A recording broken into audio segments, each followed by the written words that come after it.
আসসালামু আলাইকুম রহমতুল্লাহ বরকাত। আজকে কথা বলবো যারা স্টার সেট আপ করেন না এখনো, স্টার সেট আপ চলে আসছে, নোটিফিকেশন চলে আসছে, স্টার সেট আপ করতে বলতেছে তাদের জন্য। আপনারা সবসময় মাথায় রাখবেন স্টার সেট আপ করার আগে স্টার সেট আপে দুইটা জিনিস লাগবে, একটা হলো ব্যাংক অ্যাকাউন্ট নিজের নামে, এবং আরেকটা হলো টিন সার্টিফিকেট। টিন সার্টিফিকেট হলো ট্যাক্স এন্ড ভ্যাট সার্টিফিকেট, এটা বাংলাদেশ থেকে করা লাগে অনলাইনে, বাংলাদেশ থেকে করতে পারেন টিন সার্টিফিকেট।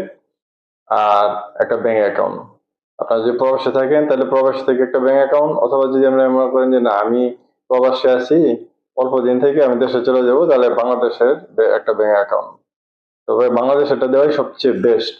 কারণ হলো কি, যদি আপনি দীর্ঘদিন প্রবাসে না থাকেন তাহলে বাংলাদেশটা দেওয়া ভালো, নয়তো প্রবাসটা দিলে পরে বাংলাদেশে চলে গেলে আবার এটা চেঞ্জ করা লাগে। তাই দুইটা জিনিস সংগ্রহ করে রাখবেন, একটা হলো টিন